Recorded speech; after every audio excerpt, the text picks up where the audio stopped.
Sahana Bhavatu Sahanau Bhunaktu Saha Vidyam Karavavahai Tejasvinavadhitamastu ma vidvishavahai. Om Shanti Shanti Shanti.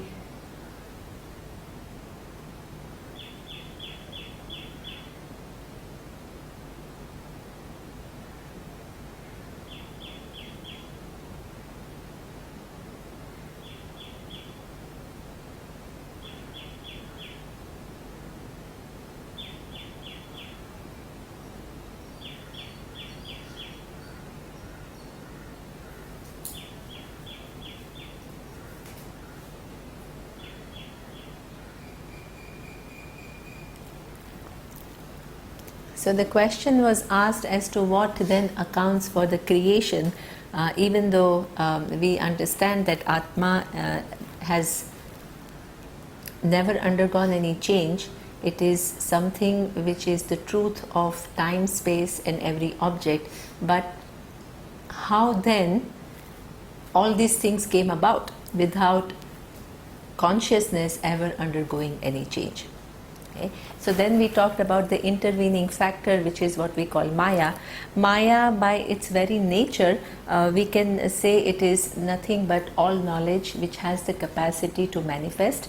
And when the world is again unmanifest, we look upon the creation as cycle.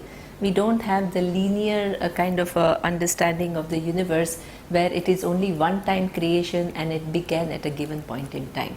So we say that there is the whole universe comes into manifestation, it resolves into this all knowledge and all capacity, all the information is retained when the manifest universe goes, and then it again comes back to manifestation exactly in keeping with all the information that is retained.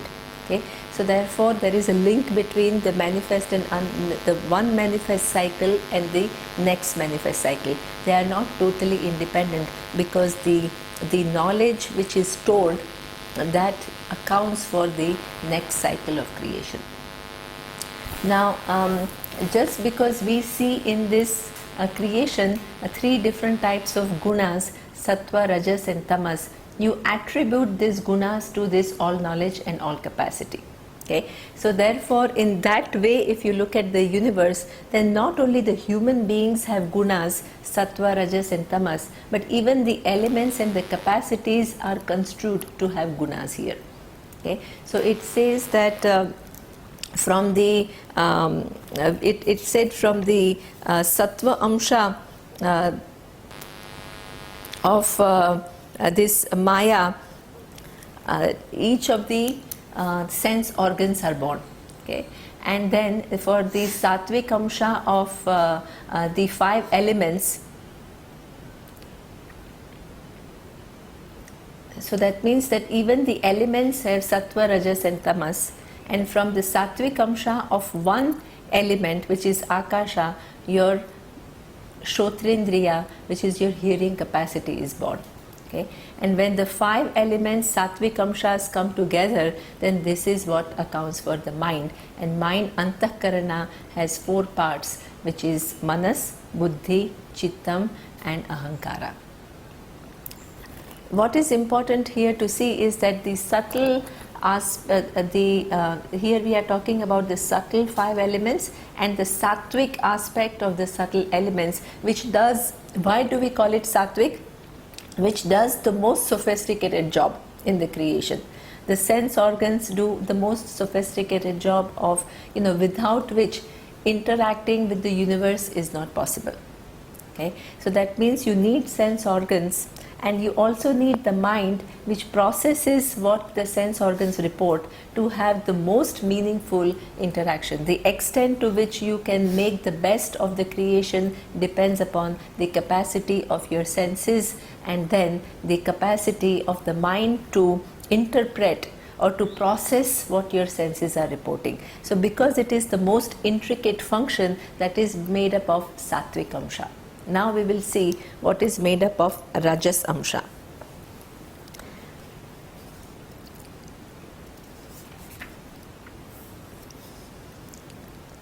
एतेषां पञ्चतत्त्वानां मध्य आकाशस्य रजस् अंशात् वाक् इन्द्रिय सम्भूतम्. From the rajas amsha of akasha, each of the elements have three, sattva, rajas and tamas. So from the rajas amsha of the space, your speech, vak indriya sambhutam. So again, as we have seen, that the quality that is attributed to space is sound, and the rajas amsha is accounting for 5 sense organs. So that also goes very well, because the sattvic amsha accounts for the subtler function of knowing and reporting and getting to know things, and the rajas amsha accounts for all the engaging. The sense organs enables you to act out and engage in the world. Okay, so the speech also produces sound, and therefore from the rajas amsha of akasha the speech is born, which is your vak. Vayoho rajat amshat pani indriyam sambhutam. From the rajas amsha of air, you have the hands. So air is something which is able to move, and the hands are also able to move and to grasp things, which makes it possible for you to engage in the world. So therefore the rajas amsha of vayu is making your sense organ of what we call the hands. Vandhehe rajat amshat pade indriya sambhutam. Okay, so from the rajas amsha of agni, there is the organ which is what we call legs. So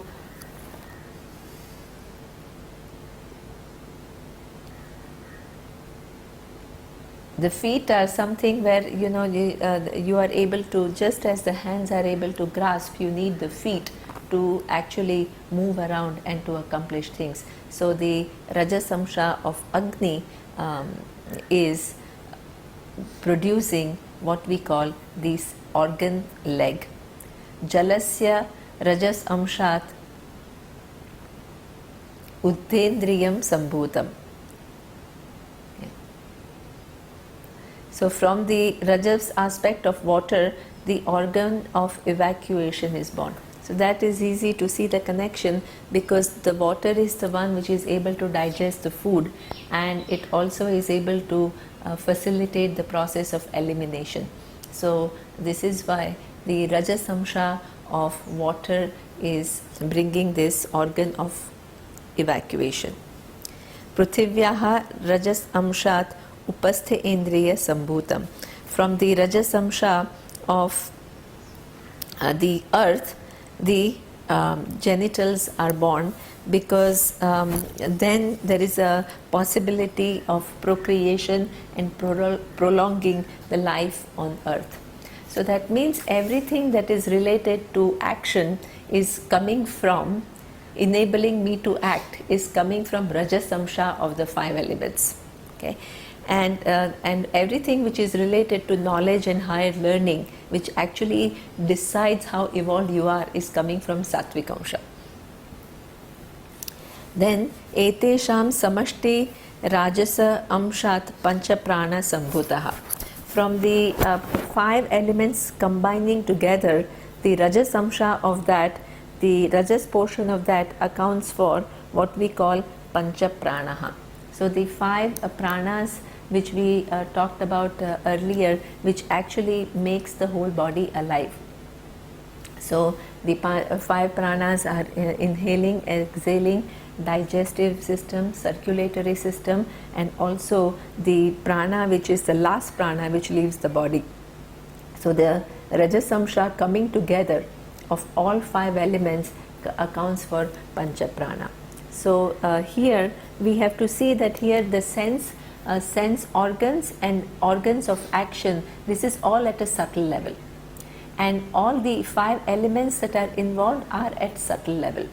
Okay? Then how does the physical body come? As I have said, that the organ of action, when I talk about the hand, it is not the physical hand that we are talking about. It is that subtle aspect which enables my hand to move, because a paralytic hand can stop moving. Okay? So that capacity is something which I cannot see through my senses, and therefore I call it subtle. So now the sense organs, the mind are done, these organs of action and pranas are done, and these are all made up of 5 subtle elements of the sattvic and the rajasic aspect of the 5 subtle elements. Okay? Now how does the physical body come about? That is what he says next. It says, etesham panchatattvanam tamasa amshat panchikruta pancha tattvani bhavanti. Okay? So from the tamas amsha of these 5 elements, what happens is that they go through this whole process of panchikaranam. The panchikaranam is this process of grossification. The 5 elements, from being subtle, they become gross. And what is that the grossification process is explained in the next sentence. It says, panchikaranam katham iti chet etesham panchamaha bhutanam tamasa amsha swarupam ekam ekam bhutam dvidha vibhajya ekam ardha pruthak tushnim vyavasthapya apara parma dharma chaturdha vibhajya swardha bhinneshu anyeshu svabhag chatushtaya sanyojanam panchikaranam bhavati.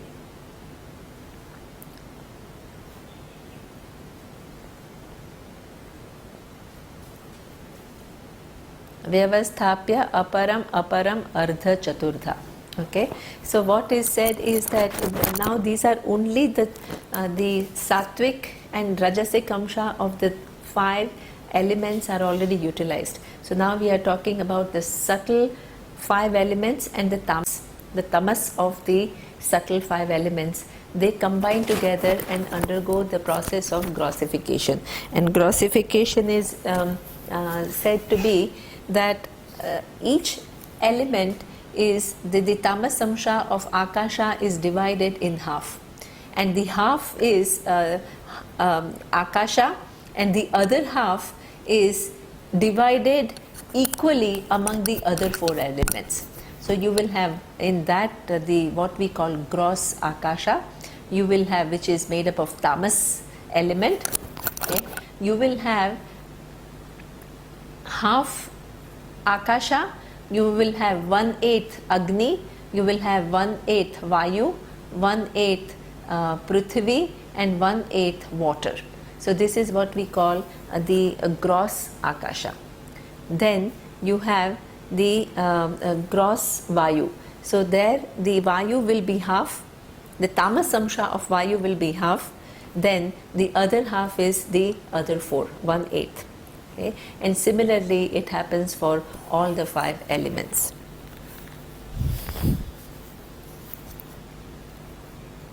It happens for all 5 elements. Okay?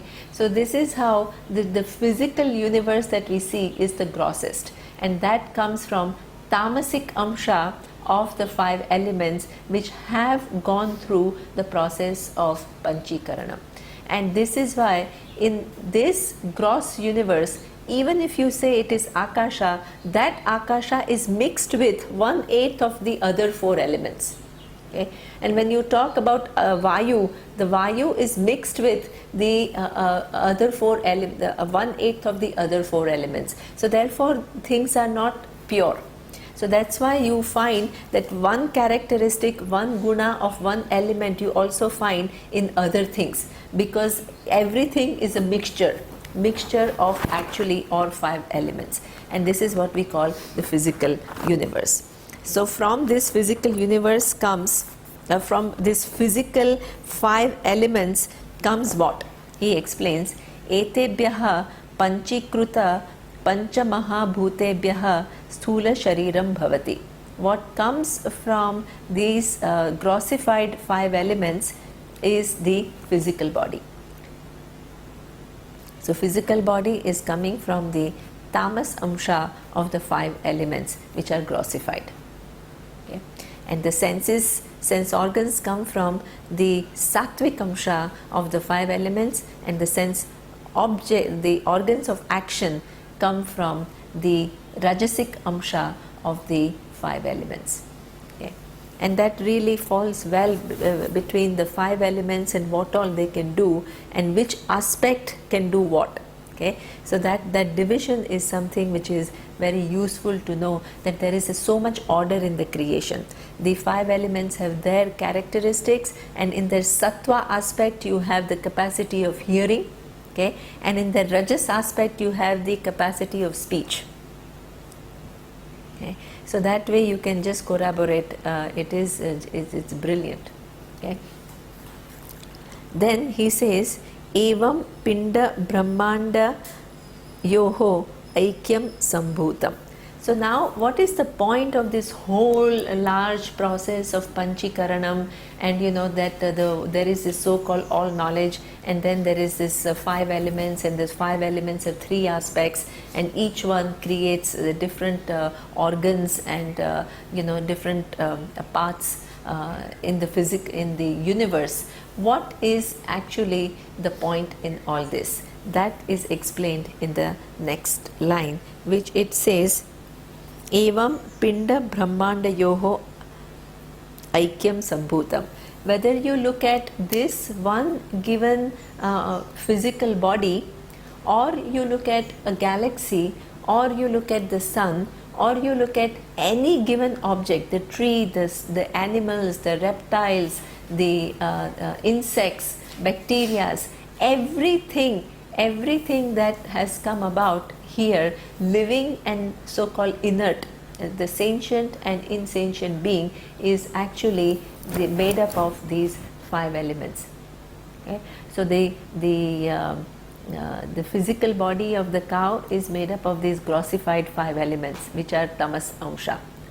The sense organ capacity of a cow is made up of the subtle element of five elements. Okay.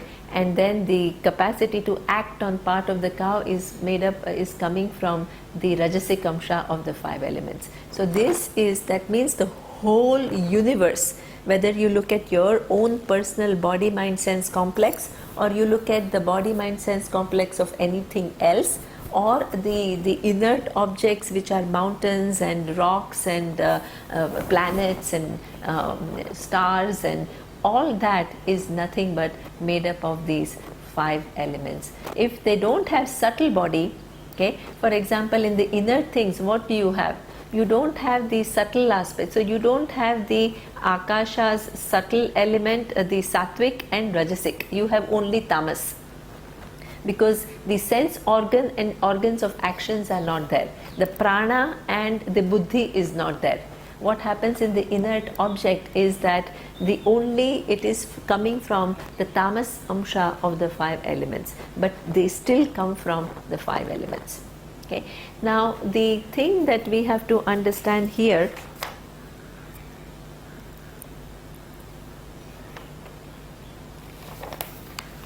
what now, that is true that the whole universe now can be said to be coming from these five elements.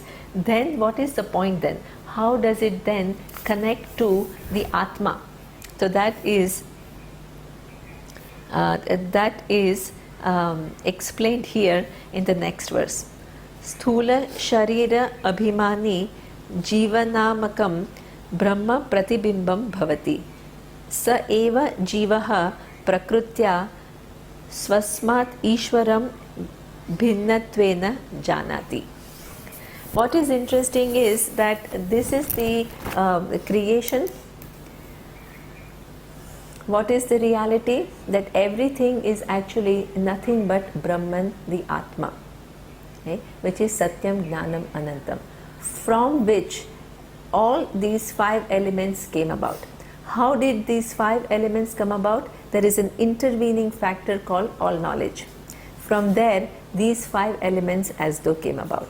Then the 5 elements, the different aspects of 5 elements came together and produced physical bodies of different beings, sense organs of different beings, organs of actions of different beings, and every inert object that exists in the universe. Okay. Now, what happens is, in that all knowledge and all capacity, there is not only the capacity to project in form of this whole vast universe using only some 5 basic elements and doing the permutation and combination of these 5 elements, okay, but there is this whole capacity to hide, veil what is the nature of reality.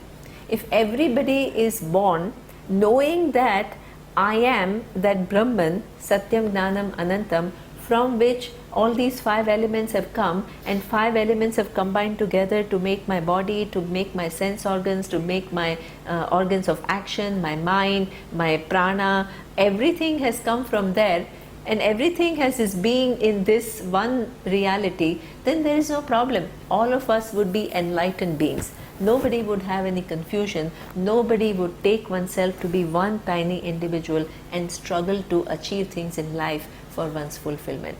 Okay? So therefore, along with this, even though Atma is Brahman, what happens is that in this projection, the consciousness is placed in a way that it becomes Sthula Sharira Abhimani. That even though consciousness is all pervasive, okay, consciousness being as though located in a given physical body mind sense complex, it starts taking the I as nothing but the characteristics of the physical body or the subtle body itself.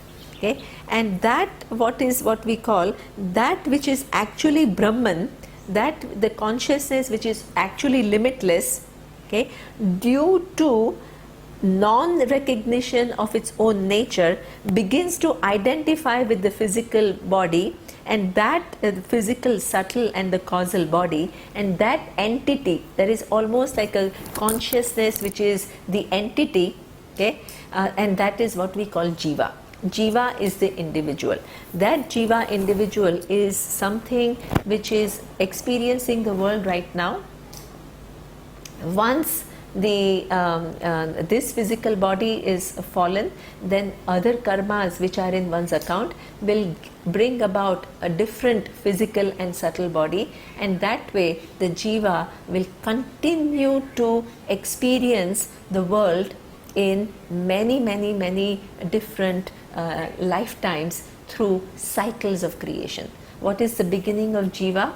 It is just as the nature of manifestation is anadi, there is no beginning, it is cyclic in nature. The presence of Jiva is equally anadi, there is no beginning. Okay? Along with that projection is this capacity to project and to veil what is the reality. So every individual in the manifestation starts taking oneself as one entity, distinct from everything else in the creation. So this is what he says, Sukshma Sharira Abhimani becomes, even though it is Brahman, okay, that consciousness is nothing but Brahman, but it becomes like Jiva. So Jiva is a name when that consciousness, due to not recognition of its real nature, identifies with Sthula, Shukshma and Karana Sharira. Okay? So, Sa eva Jiva Prakrutya Sasmat Ishwaram Bhinnatvena Janati. What does this Jiva do? The Jiva thinks that I am a distinct entity, every other form is a distinct entity. So, one thing is distinct from the other.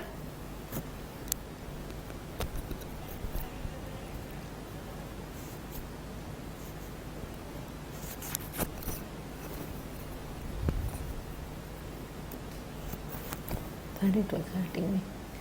So one thing is distinct from the other. The cause of the universe is distinct from me. Some of them think that there is no cause at all, the whole world is nothing but just a result of some kind of an evolution. Okay, so some people think that there is a cause, but that cause is distinct from me.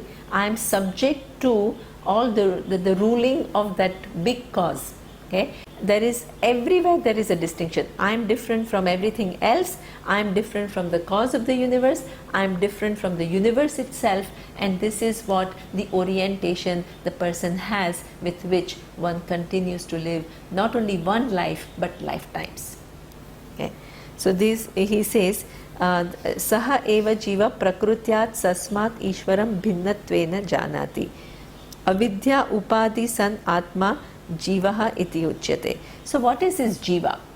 Jiva, as we have seen, is nothing but consciousness. Okay? But that consciousness, due to the ignorance which is part of that Sarvagnya Sarva Shakti, which is part of the capacity of Maya. Maya has twofold capacities: capacity to project and capacity to veil the nature of things. So due to that, that which is a capacity in terms of Maya becomes avidya, ignorance with reference to a given entity in the creation. Okay. So therefore, due to the ignorance, that is what he says, avidya upadhi san atma jivaha uchyate. It is Brahman with, it is Satyam Gnanam Anantam Brahma, existence, consciousness which is limitless. Okay. As though, due to ignorance of what is, as though becomes confined to one given entity, one given Sthula, Sukshma and Karana Sharira. What is interesting here is, if this space were to think that I am one confined space only of this diameter, because there is a position which gives that kind of an illusion. Okay? The presence of a cup makes that little space confined. Okay, so that means it is, if it is born with the ignorance of what it is, and it has concluded that I am confined to this space, this diameter of the cup, okay, then it will look at some other space, it will look at the room space and it will have an envy, and it will say, my God, the room space is so much bigger than me, the cup space, which is all the time confined to this little cup. Then I will have comparison, then I would like to break open, become bigger. I cannot stand that limitation. Okay, I will do everything that I can to get rid of that limitation. I will compare myself with everybody else, every other space. Okay, and that is exactly the lot of a human being. That which is intrinsically not limited, because of the presence, there is a upadhi. Okay, there is a presence. It's not just a total error. There is a presence which serves as an upadhi. So we have to understand what upadhi means. Do we have the crystal? So jiva is a name for nothing but Brahman when there is what we call avidya. Due to avidya, ignorance, the Brahman as though becomes an individual, okay, individual consciousness, or identified with the physical body, mind, sense complex. So we have to understand what exactly upadhi is. Upadhi is a technical term. It means that which as though lends its existence to something else. Okay. And upahita is that which as though takes on the attribute of something else. Okay. So therefore, let us look at that. In order to understand, we see this, that there is a crystal which is totally clear. Okay. Now if I place this red cloth, how does this crystal look to you? It looks red. Okay. So that means in this case, the cloth is what we call upadhi. It lends its attribute, which is the redness, to the crystal. Okay. It doesn't actually really lend. It is not that the crystal ever becomes red. It as though gives its attribute without actually giving it. Okay? And what is the crystal in this case? It is what we call upahita, which as though takes on the attribute of something which is in the proximity. Okay? So that means the crystal is upahita because it as though becomes red, and the cloth is the upadhi because it lends its redness to crystal. Okay? So this is what we say upadhi and upahita. Upadhi is that which lends its attribute to something else, and upahita is as though takes on the attribute of something else. Okay? Now here what is interesting is that from the all knowledge comes the whole creation made up of 5 elements, and as though confines consciousness in different pockets. Okay? And as though lends its attribute to consciousness where consciousness is not seen at all as it is. Okay? And the consciousness is seen as having the characteristic of the I. The I is seen as having the characteristics of the physical body, the subtle body, or the causal body. Okay? So that means that there is not only the projection, but that projection has the as though capacity to lend its attribute to consciousness, through which consciousness seems like that. Consciousness seems like an epiphenomena. It seems like the physical body is the main thing, the brain is the main thing, and the brain is arranged in a certain manner that when things come together, there is a production, the consciousness comes into being.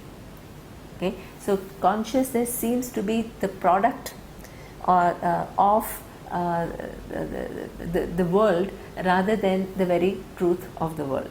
Okay? So this is what we say, that it kind of totally hides, because what happens is that when you ask who you are, you don't even say that your consciousness which is confined to the physical body mind sense complex. You don't even have that much understanding. Okay? You think you are as good as the physical body, the mind and the senses.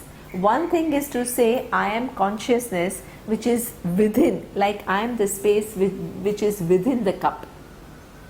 Okay? I am the consciousness which is abiding in the physical body mind sense complex. The other thing is to say I am the physical body, I am the mind, I am as good as the capacity of my senses.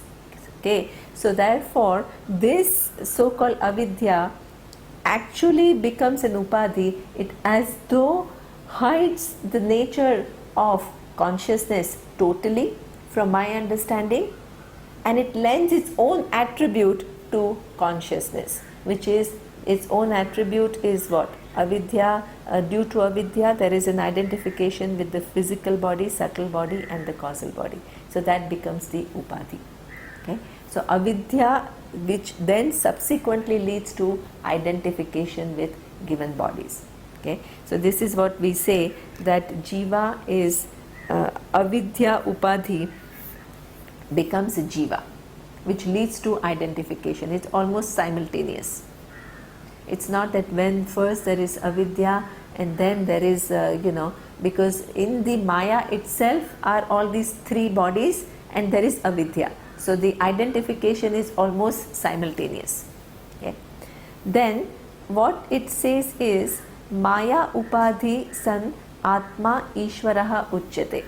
Now the so-called status of all knowledge, okay, and all capacity, that also is what is said is an upadhi to atma. It's a different upadhi. Different upadhi in the sense that consciousness is exactly what it is. It has never undergone any change. It is never having any attributes, no characteristics. There is no, the status of cause of creation is also not there in consciousness, but there is this upadhi, which is what we call all knowledge and all power. Okay, so that is Maya. So that Maya is the one which again hides the nature of consciousness totally. You look at the world and you begin to see what is the cause of the universe, and when somebody explains to you that all that is here is that all knowledge which manifests in every different form, and therefore any time you begin to look into any given form, you will find the presence of all knowledge which makes every subatomic particle organized in a given way, that given form which is very intelligently put together to perform a given function which acts in symbiosis with everything else in the universe to make the whole universe actually work in an orderly fashion. Okay? So there is this presence of this all knowledge. So that all knowledge is also an upadhi. It is like the consciousness is totally free from the status of all knowledge. Okay? But what happens is that all knowledge as though lends its attribute to consciousness, where you don't see consciousness, you see it through the presence of all knowledge. Okay? So you see your own presence through avidya upadhi, which makes you believe that I am an individual. You see the presence of consciousness through what we call the Ishvara Upadhi, which makes you believe that there is this all knowledge which governs me, the little individual who is subject to laws, and that all knowledge is the wielder of all the laws. Okay? So all that is here is consciousness, but it appears in two fashions. One as an individual, right? The other one is the total. And that both serve as an upadhi, because having come into being from consciousness, they succeed in actually hiding the nature of consciousness totally. Okay? They as though lend their attribute to consciousness. You miss consciousness, you see only individual and total if you inquire properly. Okay? And consciousness is what? Upahita. Upahita means it as though takes on the attribute of individual and the total, even though itself is always free from both. Okay. Now, there is one slight difference between this example of upadhi and upahita and the individual, total and consciousness. Okay. In this case, the crystal and the cloth enjoy the same order of reality. Okay. So the cloth as though lends its redness to the crystal, and the crystal as though takes on the redness of the cloth, but they both have the same order of reality. When we talk about the individual and consciousness, okay, avidya, upadhi and consciousness, are they both enjoying the same order of reality? No, because from the consciousness, which is what we call Brahman, is all knowledge and all capacity. Within all capacity, there are twofold capacities. One is the capacity to project, and the other one is the capacity to veil the nature of things, capacity to hide, cover. Okay. So therefore, that all knowledge and all capacity is not two. It's not one thing is consciousness, the other one is all knowledge and all capacity. From consciousness, there is what we call the relationship between consciousness and that all knowledge and all capacity, which is what we call Maya. The order of reality is what we call Satyam and Mithya.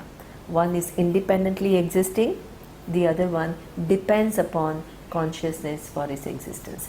They are not two mutually exclusive independent realities. Okay? So that means what? From the consciousness, this all knowledge, as though having come, it hides the very nature of consciousness.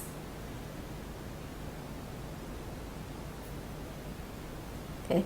And in its projection, it manifests in many different names and forms, and each manifestation has no clue what is the reality. And it also sees the consciousness as this individual within that creation, which is then identified due to ignorance with a given body mind sense complex. So that as long as that ignorance remains, that there is no respite from cycle of birth and death.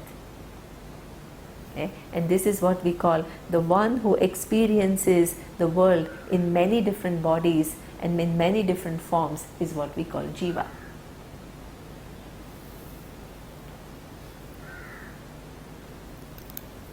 So this is what he says, avidya upadhi san atma jivaha uchyate, maya upadhi san atma ishvaraha uchyate. In order to assimilate this example, we can actually look at the wave, ocean and water. Okay? From water comes the ocean. From water comes the wave. Okay? But having come into being, okay, we only see wave and ocean. It as though, what is the nature of water? It is H2O. It is intrinsically totally free from being a wave or being the ocean. This is why you can find it in a tap, you can find it in a lake, you can find it in a river. H2O is where what you find. But somehow our whole drishti is such that we only pay attention to forms. One is a limited form, which is a wave, and the other is a bigger form, which is what we call ocean. So they serve as an upadhi for water. Okay? Water seems to be confined to one individual thing called wave. Water seems to be the total ocean, while itself has neither the attribute of wave or the ocean intrinsic to it. Okay? So this is what we have to understand, that how the consciousness is neither the total nor the individual. Both depend upon this consciousness for their presence, and having come into being, they as though cover the consciousness. You don't see consciousness at all. The only access to consciousness is in our mind as self-evident I. Among all these different thoughts, there is invariable presence. And from this access, I have to figure out through the Vedanta Shastra that this consciousness is the truth of the whole universe. It is the truth of time, it is the truth of space, it is the truth of every individual that has ever manifested in the past, present and future, in any given cycles of creation. From this access, just this in my mind, that invariable presence, through inquiry I have to free it from all the false limitations that I have attributed to it. And when I free itself, it is not that that given setup is going to change. The given setup is going to remain exactly as it was before. You will still feel like the consciousness is invariable, which is the presence in your, which makes every thought, the presence and absence of every thought known. But you also know that thought is mithya, it cannot exist without consciousness for its existence. The very content of every thought, whether it is a thought of it's a beautiful thought of some beautiful scenery that you see in Switzerland, or it is a thought of some garbage that you cannot stand seeing plastic everywhere. Okay? Every thought has its content as consciousness, and consciousness is never affected by any thought. So that is, and whether it is the mind of a criminal or a mind of a serial killer or a mind of a saint, in everything, no mind can exist without consciousness, and consciousness is never affected. And it's not many, it's only one, attributeless consciousness. Like space, being the very cause of space, it pervades space. Okay? So this is what you have to see, that there are two different upadhis which hide the nature of consciousness, and the consciousness is available only as self-evident I. Okay? So that's what he explains. Evam upadhi bhedat jiva aishwarya bheda drashtihi drashtyaha paryantam tishtati yavat paryantam tishtati tavat paryantam janma maranadi rupa samsaraha na nivartate. As long as evam upadhi bhedat, okay, and due to this upadhi, there is this appearance, there is an appearance, okay, due to which, as long as you continue to get fooled by the appearance, where you take yourself to be this individual and you take the cause of the universe either as one given entity sitting somewhere, or you take it as the all pervading presence, which is all knowledge and all power. Okay? As long as your drishti remains within upadhi, how the consciousness appears rather than what it is, okay, until then you continue to be a given individual who engages in the world.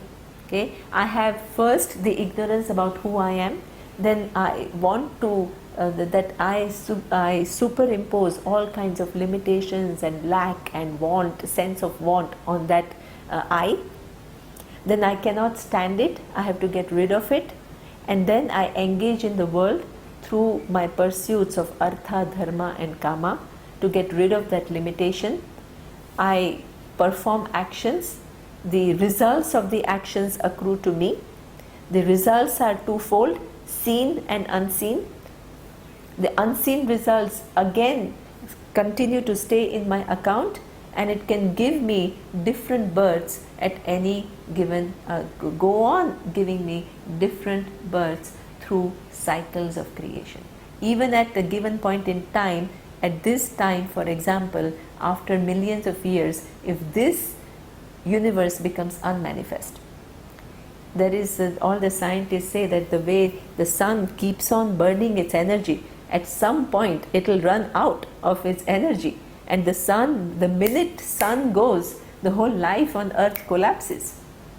So that means that the whole, not only the earth will collapse, we talk about not only the presence of earth and the life within the earth collapse, but the sun will collapse and the whole universe, the physical universe, can just totally become unmanifest.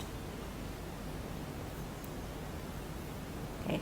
But all the knowledge in form of all the jivas and the karmas, it all remains within all knowledge and all capacity.